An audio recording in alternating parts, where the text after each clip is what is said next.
आरम्भं कुर्मः। रामो राजमणिः सदा विजयते, रामं रमेशं भजे, रामेणाभिहता निशाचरचमूः, रामाय तस्मै नमः। रामान्नास्ति परायणं परतरं, रामस्य दासोऽस्म्यहम्। रामे चित्तलयः सदा भवतु मे, भो राम मामुद्धर। प्रपन्नपारिजाताय स्तोत्रवेत्रैकपाणये, ज्ञानमुद्राय कृष्णाय गीतामृतदुहे नमः। वसुदेवसुतं देवं कंसचाणूरमर्दनं, देवकी परमानन्दं कृष्णं वन्दे जगद्गुरुं। नमः सर्वेभ्यः. Welcome to one and all for today's chanting session. We will revise the shlokas that we have covered on Friday, then we'll move forward.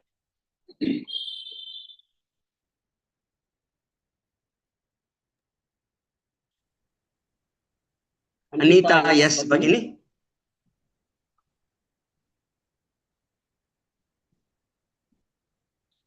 Anita, yes, Bhagini. Archana, Bhagini. Yes, Madhya. You will 12 number. You will tell by yourself, Bhagini? Yes, Bhagini. Yeah. Tasya sanjanayan harsham puru vruddha pitamahaha simhanadau vinadyochaihi shankhan dadmau pratapavan. Uttamam, Bhagini. We'll go move forward. So, shloka number 13. Bala Saraswati, Bhagini. Bala Saraswati, Bhagini. Hari Om Guruji. Yeah. Kascha. Yeah. Yes, Guruji.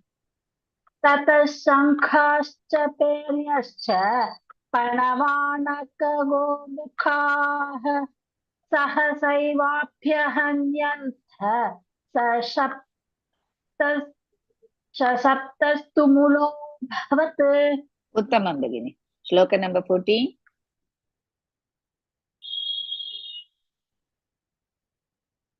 Bhavani Surya, Bhagini. Hari Om. Bhavani Surya. Hari Om.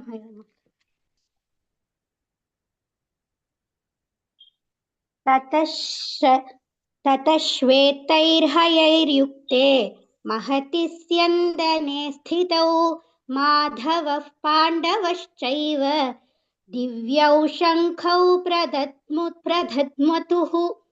Uttamam, Bhagini. Uttamam. Let's move on to the next one. 15. One line. The person whom the name is called, they will recite one line completely after my this one recitation.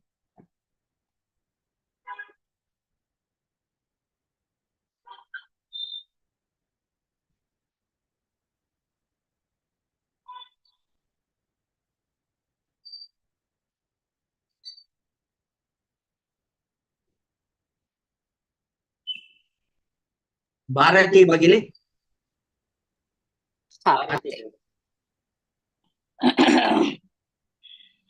पाञ्चजन्यं ऋषिकेशः देवदत्तं धनञ्जयः. पाञ्चजन्यं ऋषिकेशः देवदत्तं धनञ्जयः. पाञ्चजन्यं ऋषिकेशः देवदत्तं धनञ्जयः. उत्तमं भगिनि. पौण्ड्रं दद्मौ महाशङ्खं भीमकर्मावृकोदरः. पौण्ड्रं दद्मौ महाशङ्खं भीमकर्मावृकोदरः. पौण्ड्रं दद्मौ महाशङ्खं भीमकर्मावृकोदरः. Once more. पौण्ड्रं दद्मौ महाशङ्खं भीमकर्मावृकोदरः. उत्तमं भगिनि. बी राधा भगिनी. बी राधा भगिनी. नमस्ते भगिनी. One line you are going to chant after my recitation. Panchajanyam Rishikeshaha Devadattan Dhananjayah. पाञ्चजन्यं ऋषिकेशक देवदत्तं धनञ्जयः. पाञ्चजन्यं ऋषिकेशक देवदत्तं धनञ्जयः. Uttamam Bhagini. Paundran Dadmau Mahashankham Bhimakarma Vrukodaraha. पौण्ड्रं दत्मौ महाशङ्कं भीमकर्मा वृकोदरः. पौण्ड्रं दत्मौ महाशङ्कं भीमकर्मा वृकोदरः. Uttamam Bhagini, you can cut down your speed, okay? Then Thank it will you. listen Thank you. very nicely. Yeah. Thank you, Bhagini. Thank you, Bhagini. कविता विश्वेश भगिनी. महोदय. पाञ्चजन्यं ऋषिकेशः देवदत्तं धनञ्जयः पौण्ड्रं दद्मौ महाशङ्खं भीमकर्मा वृकोदरः. पाञ्चजन्यं ऋषिकेशः देवदत्तं धनञ्जयः पौण्ड्रं दद्मौ महाशङ्खं भीमकर्मा वृकोदरः. उत्तमं भगिनी, उत्तमम्. As you have seen in this explanation, Lord Krishna, and he is called Rishikesha here, blew his shankham, that is count, called Panchajanya. Krishna Shankha is called Panchajanya.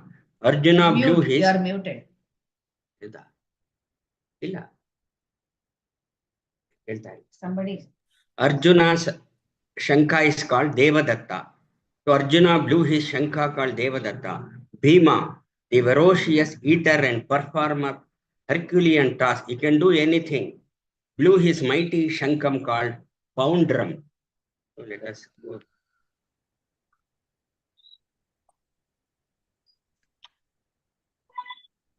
Aparna Mahesh Bhagini. Full shloka Bhagini, Panchajanya. That is Bhagini.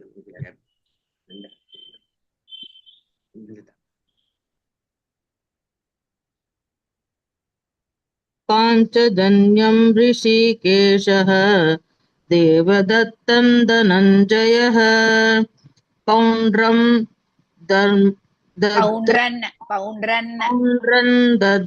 दद्मौ महाशङ्कं भीमकर्मा वृकोदरः. Uttamam Bhagini. Let's go further. Shloka number 16. Chaitra Madras or Chitra Madras? Chitra Bhagini. Yes. Now, Ananta Vijayam Raja. First pada. Ananta Vijayam Raja. Makara only. Raja is, both the words are Dirgha. Ananta Vijayam, all letters are Hrisva. Coming to the second pada. Kunti Putro Yudhishthiraha. Kunti, Pu is Hrisva, Ti is Dirgha. Putro, Pu is Hrisva. Tro, that is Ro. Like that, Put, half is third. Ro, Dirgha. Yudhishthiraha. You is also Hrisva. Dhi, Mahaprana. Hrisva. Shti, again Mahaprana. Yudhishthiraha. You all know that in the end, if the Visarga comes, you have to pronounce. Coming to the second line, third pada. Nakulaha Sahadevascha. Nakulaha. To remove the Visarga after Nakulaha, Nakula, the next letter is Sa. So you have to add half Sa. Nakulas Sahadevascha. Nakulas Sahadevascha. All letters are Hrisva in the third pada. Coming to the fourth pada. Sughosha Mani Pushpakau. Sugho is Mahaprana, Dirgha. The rest are all Hrisva, Pushpa till Pushpakau. So let us start beginning. Ananta Vijayam Raja. Ananta Vijayam Raja. Ananta Vijayam Raja. Kunti Putro Yudhishthiraha. Back to back, you have to have the Mahaprana. Kunti Putro Yudhishthiraha. Kundi Putro. Kundi no, Kunti. First ta. Yeah. Kunti Putro Yudhishthiraha. Yudhishthiraha. Yudhishthiraga Kunti Putro Yudhishthiraga. Yudhishthira, no, Yudhi. His name is Yudhishthira. So coming to the second, yeah, practice by yourself again. Okay. Nakula Sahadevascha. Nakula Sagadevascha. Devascha. Shankarasha and cha. Nakula Sahadevascha. Don't Nakula stop. I'm just helping you out. Sahadevash, then cha. Nakula Sagadevach. So first one is Nakula. Sahadeva, sa is Saraswati sa. Nakula Sahadevascha. Nakula Sagadevascha. Nakula Sagadevascha. Sughoshamani Pushpakao. Sugosha Mani Pushpagau. Sugosha Mani Pushpagau. Pushpagau is not there. Kau, ka, ga, na. First ka. The second ka is little, you have to stress. That is Mahaprana. Ka, like that. Pushpagau is different. Pushpakau is different. Bagini. Practice pannungo. You will get it. Okay. Yeah. Ananta Lakshmi MG. Namaste. Ananta Vijayam Raja. Ananta Vijayam Raja. Once more, Bagini. Ananta Vijayam Raja. Kunti Putro Yudhishthiraha. Kunti Putro Yudhishthiraha. Kunti Putro Yudhishthiraha. You have to learn how to pronounce the Mahapranas. Yudhishthiraha. Yudhishthiraha. Yeah, by practice only it will come. Nakula Sahadevascha. Nakula Sahadevascha. Nakula Sahadevascha. Sughoshamani Pushpakau. Sukoshamani Pushpakau. Sukoshamani Pushpakau. Uttama Bagini. Gayatri Arunachalam Bagini. Gayatri Arunachalam. Ananta Vijayam Raja. Kunti Putro Yudhishthiraha. Ananta Vijayam Raja Kunti Putro Yudhishthiraha. Kunti, don't say Kunti. Ti is outside. See that it is Dirgha. Ananta Vijayam Raja Kunti Putro Yudhishthiraha. Uttamam Bagini. Nakula Sahadevascha. Sughoshamani Pushpakau. Nakula Sahadevascha. Sugoshamani Pushpakau. Nakula Sahadevascha.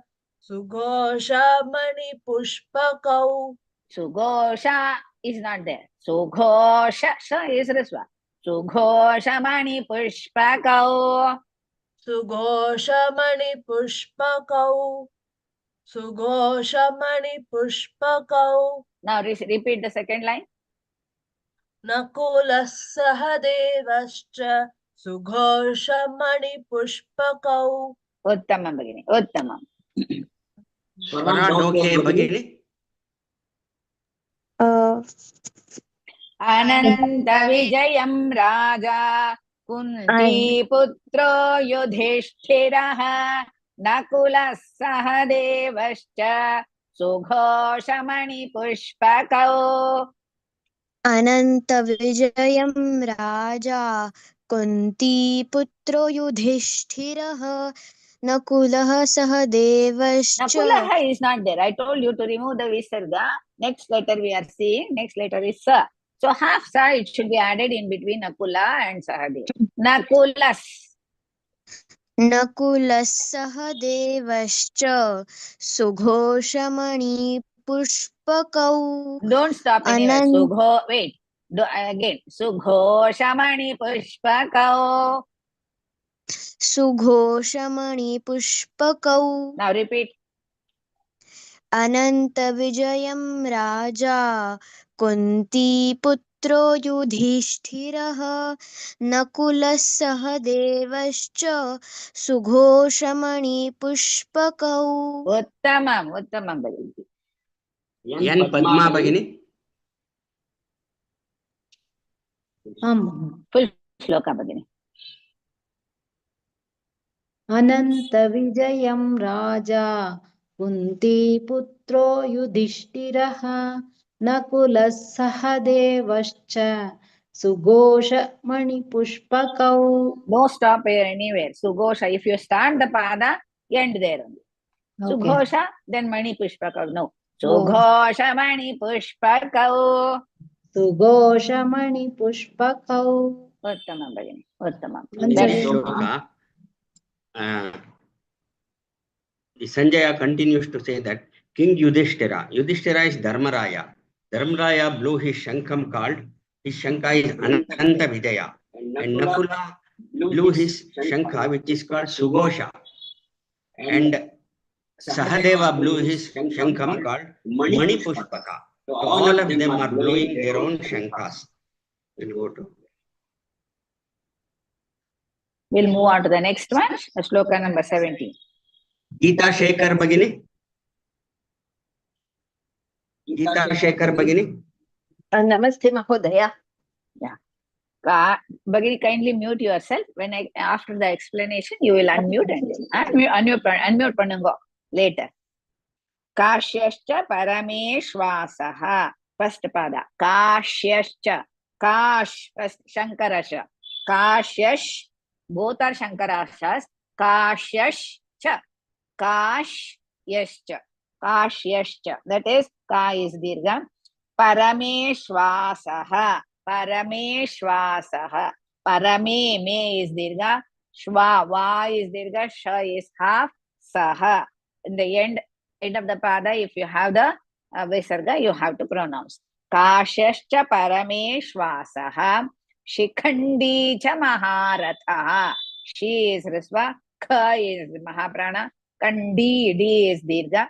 Cha, Risva. Ma, Risva. Raha, Dirgha. Ra, Risva. Tha is Mahaprana, Risva. But in the end again, Visarga comes, the two dots, you have to pronounce Maharathaha. Maharathaha. Coming to the second line, third pada. Dhrishtadyumno. Dhrishtadyumno. You should not say Dhrishtadyumno, no. In between Drishta and Dyumno, add half the Dhrumna. Immediately the dha to be taken out. We call that as Dvitvam. Dhrishta, Dhru is Mahaprana. Shta, Drish, Shanmukasha. Dhrishta, Dhrishtadyumno. All are Risva except no. The rest are all Ma is half. Dhrishtadyumno. Viratascha. Again Shankaracha. Viratascha. Tara is the only word which is Dirgha. The rest are all Risva. Coming to the fourth pada. Satyakischa Parajitaha. Don't break anywhere. However, whatever way I am going to recite like that. Satya. Some people are there. Satyakischa Parajitaha. It is wrong. Satyakischa Parajitaha. Together. Satya. That is only by practice you will get it. Sa is Dirgha. Ta is half. Ya. Then Hrisva. Kish. Again Ki is Hrisva. Sha half. Cha. Shankarasha. Cha. Cha is Dirgha. Ma Parajitaha. Ra is Dirgha. The rest are all Hrisva. Again in the end Visarga comes. We have to pronounce. Let us start beginning. Unmute pannungo beginning. Yes, ma'am. Kashyascha Parameshwasaha. Kashyascha Parameshwasaha. Kashyascha Parameshwasaha. Uttama beginning. Shikhandi cha Maharathaha. Shikhandi cha Maharathaha. Shikhandi cha Maharathaha. Uttama beginning. Dhrishtadyumno Viratascha. Dhrishtadyumno Viratascha. Dhrishtadyumno Viratascha. Satyakischa Parajitaha. Satyakischa Parajitaha. सात्यकिश्चापराहितः पराजितः सात्यकिश्चापराजितः सात्यकिश्चापराजितः उत्तमं भगिनि उत्तमं Thank you. जीवकुमारी भगिनी जीवकुमारी भगिनी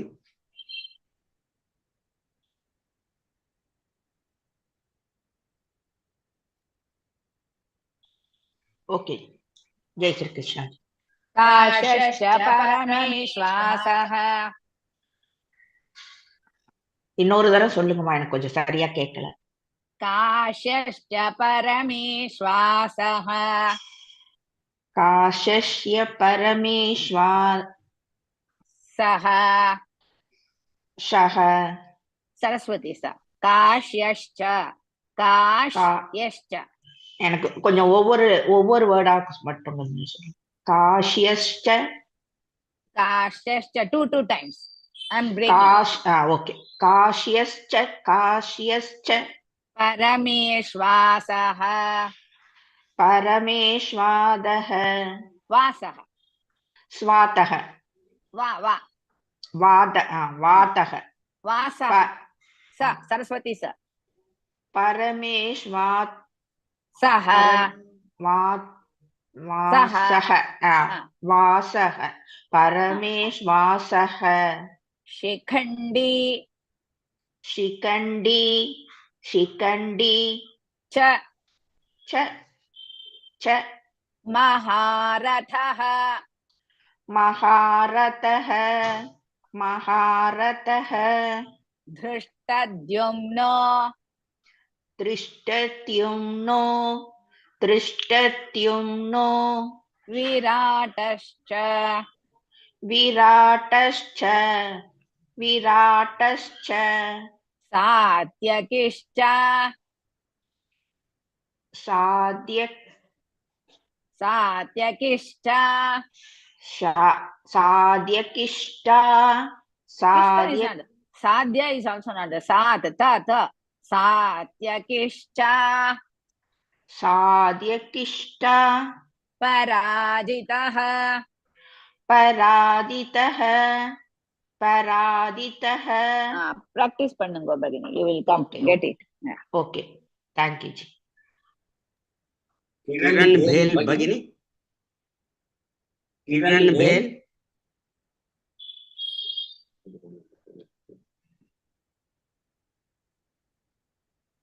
Nagalakshmi B भगिनी किरण बहन किरण भेल ओके ओके काशश्च परमेश्वासः शिखण्डी च one second I'm reciting one line two people have already finished the 4 padas काशश्च परमेश्वासः शिखण्डी च महारथः काशश्च परमेश्वासः शिखण्डी च महारथः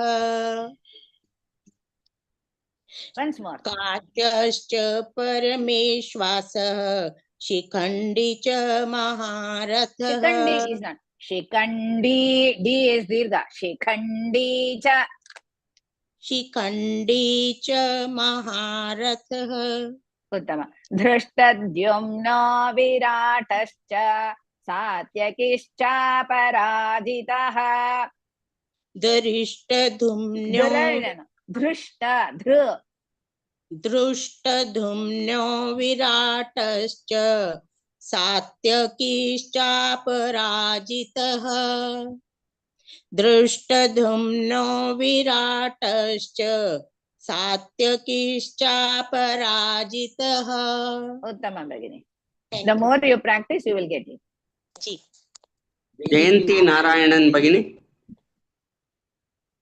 गुरुजी काश्यश्च परमेश्वासः शिखण्डी च महारथः काश्यश्च परमेश्वासः शिखण्डी च महारथः काश्यश्च परमेश्वासः शिखण्डी च महारथः दृष्टद्युम्नो विराटश्च सात्यकिश्चापराजितः. दृष्टद्युम्नो विराडश्च No Viratashcha. विराटश्च सात्यकिश्चापराजितः दृष्टद्युम्नो विराटश्च सात्यकिश्चापराजितः. उत्तमं भगिनि. प्रीति आनंद भगिनी. नमस्कार. काश्यश्च परमेश्वासः शिखण्डी च महारथः धृष्टद्युम्नो Excuse me, ma'am. वीर. Yeah.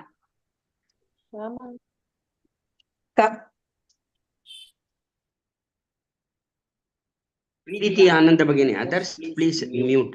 Only Preeti Anand. काश्यश्च Wait, Bhagini. I did not complete. Somebody said, excuse me. Kasyascha parameshwasaha shikhandi cha maharatha dhrishtadyumno viratascha satyakischa parajitah. काश्यश्च परमेश्वासः शिखण्डी च महारथः धृष्टद्युम्नो विराटश्च सात्यकिश्चापराजितः. Uttamam Bhagini, Uttamam. Savita Pradeep Bhagini. Yes, sir. Full shloka Bhagini. काश्यश्च परमेश्वासः शिखण्डी च महारथः दृष्टद्युम्नो विराटश्च सात्यकिश्चापराजितः. Uttamam Bhagini, Uttamam. Let's move on to the next one. Shloka number 18. You want to explain? In this shloka, Sanjaya continues to explain that the excellent fighter and king of Kashi is always called Kashi Raja. So the great warrior Shikhandi, Drishtadyumna, Virata Maharaja, and unconquerable Satyaki. Satyaki, there is no one who has conquered Satyaki till now. In the Mahabharata war, they explain that these people have again blow their shankams. Let us move on to the next one. Shloka number 18. Pallavi Ganesh Bhagini. Pallavi Ganesh Bhagini.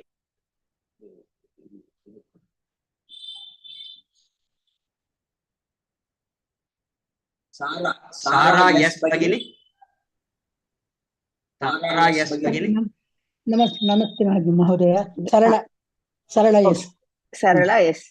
Sara. Bhagini, wait, mute yourself. Then let me explain the shloka. Then you can unmute. Drupado, first para. Drupado, Draupade, Yashcha. Again, Yashcha, Shankarasha, then cha. Drupado. Drupado. Do is the only word which is Dharga. Dhru is the and Dru together. So, Hrisva. Drupado, Draupade, Yashcha. Drau is Dirga, then Pade, the Pa is Hrisva, Der, Dirga, Ya, Dirga, Yash, again. This type, Cha will come often. Shankara Cha, Sha, and Cha. Second Pada, Sarvashaha, Prithvi Pathe. Sarvashaha, to remove the Visarga after Sarvasha, next letter is Pa. So we are going to pronounce the F is there, no? Sarvasha. Some people will say Pa. Then that is also okay. Sarvasha Prithvi Pate. Sarvasha Prithvi Pate. Sarvasha, all letters are Hrisva. Pr, Hrisva. Thi, Mahaprana. And Hrisva. Vi, Dirga. Pate, Pa is Hrisva. Te is Dirga. Pr, don't say Pr, Pra, Prativi. Pru, Prithvi, Pr. Prithvi Pate. Coming to the second line, third pada, Saubhadrascha. Sau is Dirga, Bha is Mahaprana, and Hrisva. Again, Saubhad, Da is Ha, Ra, then Shcha, again, Saubhadrascha. Sh and Cha. Sha is Shankarasha and Cha. Mahabahuhu.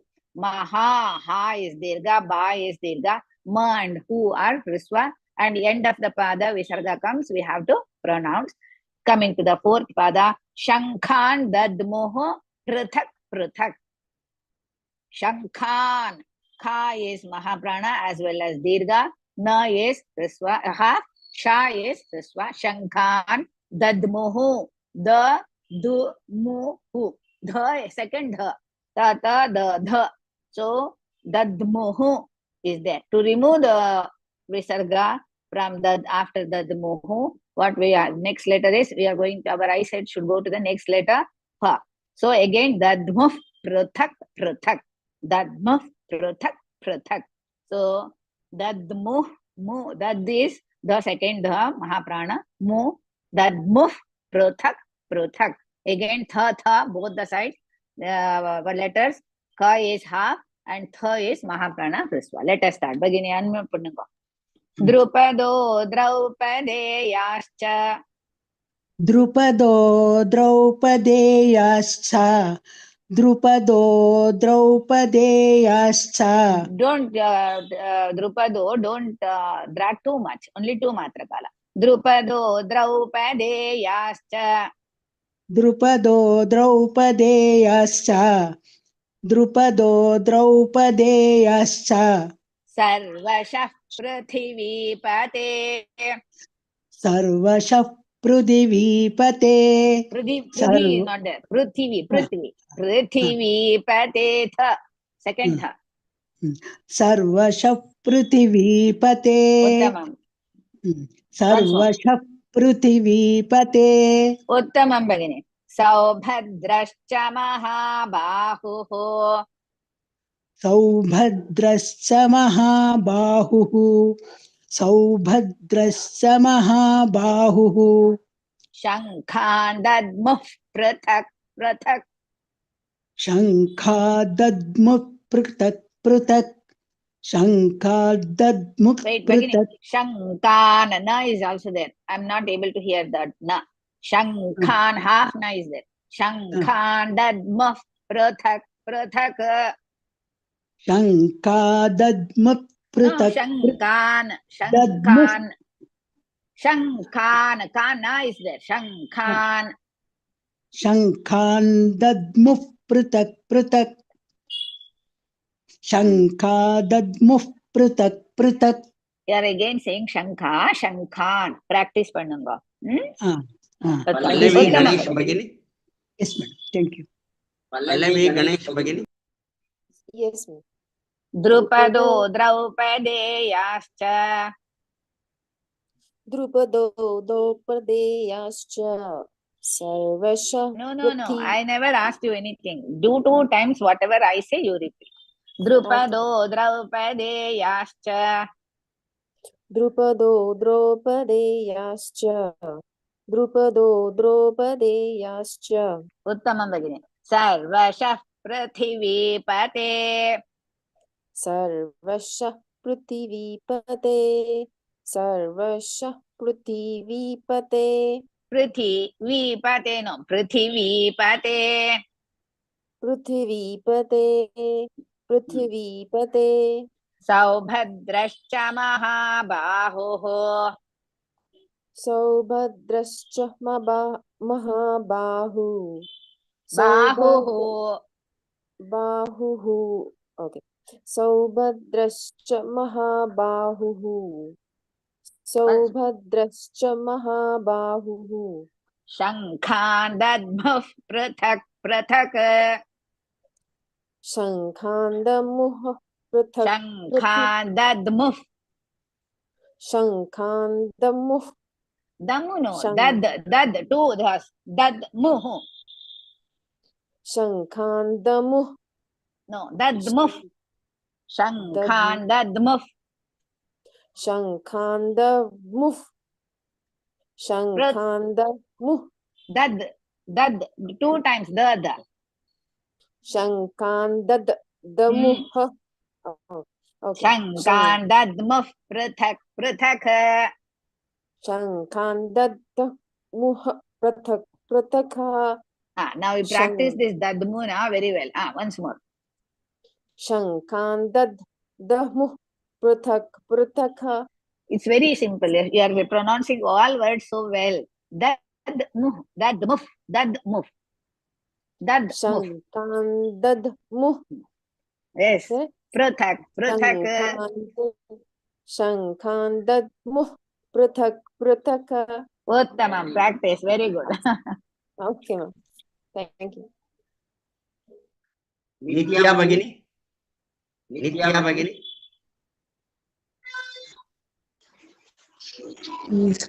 Hello. Drupado. Huh? Vidya Guru. Vidya Guru Murthy. Nitya Bhagini. Nitya.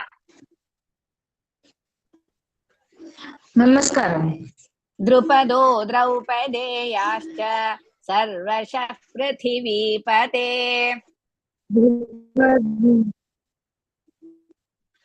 I'm unable to hear, Bhagini. Drupado. Okay. Bhagini, kindly mute yourself. Your internet is not correct. You could go and sit some other place with your instrument, Bhagini, where the internet comes. Because it's coming all cut. Rajan Narayanan Mahodaya. Namaste Mahodaya. Hari Om Mate. I will call you back, Bhagini. Drupado Draupadeyascha Sarvashah Prithivipate. Mata, you are on mute. No, I'm not on mute.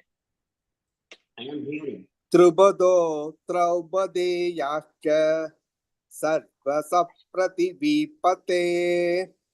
Drupado Draupadeyascha Sarvashah Prativipate. Sarvasha, Sha Shankara Sha use Mahodaya, otherwise Uttama. Saubhadrascha Mahabaho Shankhan Dadma Prathak Prathak. Saubhadrascha Mahabaho. Saubhadrascha Mahabaho Shankhan Dadma Prathak Prathak. Saubhadrascha Mahabaho Shankhan Dadma Prathak Prathak. Prathak Prathak, not Prathak Prathak. Shankhan Mo Prathak Prathak. Shankhan Dadma Prathak Prathak. Shankhan Dadma Prathak Prathak. Mahodaya, 2 times dad. Dad muhu. Shankhan Dadma Prathak Prathak. You practice pannungo, you will get it. Thank you, Mata. Nitya Ganesh Bhagini. I'm Bhagini.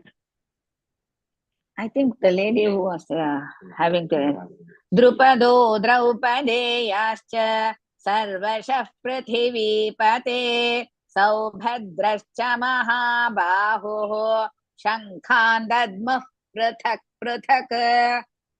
द्रुपदो द्रौपदेयाश्च सर्वशः पृथिवीपते सौभद्रश्च महाबाहुः शङ्खान् दद्मुः पृथक् पृथक्.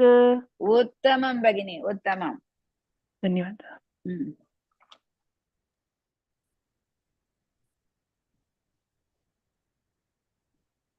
Sri Vidya Prasad Bhagini. Sri Namaste, Vidya. Mahodaya. Namaste, Mahodaya. Full sloka Bhagini. Drupado Draupadeyascha Sarvashah Prithivipate Saubhadrascha Mahabahuः Shankhan Dadmuh Prathak Prathak. Uttamam Bhagini, Uttamam. Nice. We'll do Mahodaya will give the meaning of the shloka. Now he is explaining that Drupada Maharaja and the 5 sons of Draupadi and the mighty armed Abhimanyu is son of Subhadra, Arjuna's son. Abhimanyu and blew their respective Shankham. All of them had their own Shankhams, that is count, they all blew before the war. Let us do the revision what we have covered today.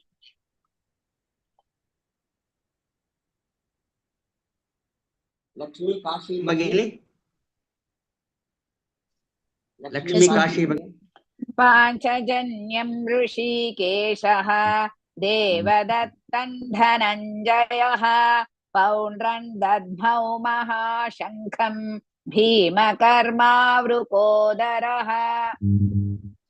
पाञ्चजन्यं हृषीकेशः देवदत्तं धनञ्जयः पौण्ड्रं दद्मौ महाशङ्खं भीमकर्मावृकोदरः उत्तमं भगिनी दद्मौ first the is normal second is महाप्राण उत्तमं भगिनी उत्तमं श्री भगिनी SHRI श्री भगिनी नमस्ते भगिनी अनंत विजयं राजा कुन्ती पुत्रो युधिष्ठिरः नकुलः सहदेवश्च सुघोषमणिपुष्पकौ अनन्तविजयं राजा कुन्तीपुत्रो युधिष्ठिरः नकुलः सहदेवश्च सुघोषमणिपुष्पकौ उत्तमं भगिनी उत्तमं let's move on to the next one shloka number 17 Ramesh Kumar महोदय यस सर नमस्कारम काश्यश्च परमेश्वासः शिखण्डी च महारथः धृष्टद्युम्नो विराटश्च सात्यकिश्च पराजितः काश्यश्च परमेश्वास काश्यश्च काश्यश्च काश्यश्च काश्यश्च परमेश्वास काश्यश्च काश्यश्च परमेश्वासः काश्यश्च परमेश्वासः शिखण्डी च महारथः काश्यश्च परमेश्वास महोदय फुल श्लोक धृष्टद्युम्नो विराटश्च दृष्टद्युम्नो विराटश्च दृष्टद्युम्नो विराटश्च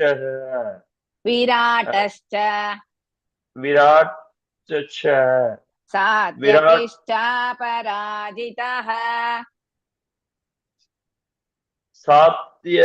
सात्यकिश्च पराजितः उत्तमं महोदय you watch it in the YouTube mahodaya you know Kannada Tamil ma'am Tamil you watch பண்ணுங்க YouTube இருக்குது then practice பண்ணுங்க सरस्वती गुरुराज भगिनी same shloka भगिनी same shloka काश्यश्च परमेश्वासः शिखण्डी च महारथः दृष्टद्युम्नो विराटश्च सात्यकिश्च पराजितः उत्तमं भगिनी उत्तमं next we move on to the next one Renu Joshi भगिनी रेणु द्रुपदो द्रौपदेयाश्च सर्वशः पृथिवीपते सौभद्रश्च महाबाहुः शङ्खान् दद्मुः पृथक् पृथक् द्रुपदो द्रौपदेयाश्च सर्वशः पृथिवीपते सौभद्रश्च महाबाहुः शङ्खादद्मुः पृथक् शङ्खान् why you people are leaving that lana half na शङ्खान् दद्मुः yes right सौभद्रश्च महाबाहुः शङ्खान् दद्मुः पृथक् पृथक् उत्तमं भगिनी I will repeat all the shlokas you can watch it in the YouTube the purpose of me reciting in the end is to have a look and practice yourself पाञ्चजन्यं ऋषिकेशः देवदत्तं धनञ्जयः पौण्ड्रं दद्मौ महाशङ्खं भीमकर्मावृकोदरः अनन्तविजयं राजा कुन्तीपुत्रो युधिष्ठिरः नकुलः सहदेवश्च सुघोषमणिपुष्पकौ काश्यश्च परमेश्वासः शिखण्डी च महारथः धृष्टद्युम्नो विराटश्च सात्यकिश्चापराजितः द्रुपदो द्रौपदेयाश्च सर्वशः पृथिवीपथे सौभद्रश्च महाबाहुः शङ्खान् दद्मुः पृथक् पृथक् समापयामः। ॐ पूर्णमदः पूर्णमिदं पूर्णात् पूर्णमुदच्यते पूर्णस्य पूर्णमादाय पूर्णमेवावशिष्यते। ॐ शान्ति शान्ति शान्तिः। धन्यवादः सर्वेभ्यः। पुनर्मिलामः। राम राम राम।